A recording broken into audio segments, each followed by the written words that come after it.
I am doing my coaching work to make an impact on the world, right? And but if I were to really not super get ahead of myself, and if I were to just impart one thing, if I were to make one impact in everyone's life, then I would choose ease, right? So many times we engage in things that we want to do, obviously, because we don't like to engage in things that we don't want to do, right? So, when we do things that we want to like, we get excited, right? And there is a certain kind of an energy exuding from ourselves when we engage in things that we like and we get excited. That is why after we attain the thing that we want, after the event, we kind of crash, right? Conversely, there are some times, unfortunately, where we have to do things we don't naturally want to do.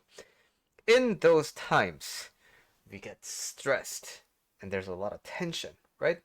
And because of that, uh, you use a lot of energy because you're stressed and full of tension. And then, okay, if you get the desired results that you want as a result of that stress, okay, it's like, good, it was worth it. But what happens many, many times? You don't get the result that you want, and that's kind of horrible, right? And then it scars you and it traumatizes you to various degrees, and then you never want to look at that event. You never want to look at that experience ever again, right?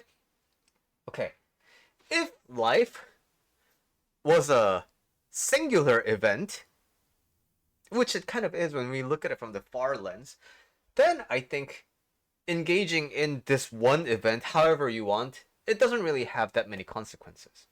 But life is a series of events, right? And so when we approach life as this yet another thing to do after this thing that caused a lot of energy, and yet another thing and another thing and another thing and another thing, we get really really really burnt out and we get really really really drained. And that, I think, is responsible for the overall decline of mental health across the world. How can I tell you? Because I work with people across the globe, across ages of all cultures, right? So, if I were to impart one thing, I would like to teach you how to be at ease with things. And how do you do that? With a lot of practices. How do you do that? With a lot of unblocking of reasons why you should feel stress. How do you do that? By just relaxing every once in a while, by using somatic tools. Overall, while there are a lot of variety of options on how you can get to that ease, I think the most important factor that I like to talk about a lot is there's no reason for you to tense up. Because there is no reason for you to tense up, you will not you will not engage in actions in a way that cause a lot of tensions. Therefore, ease will come naturally.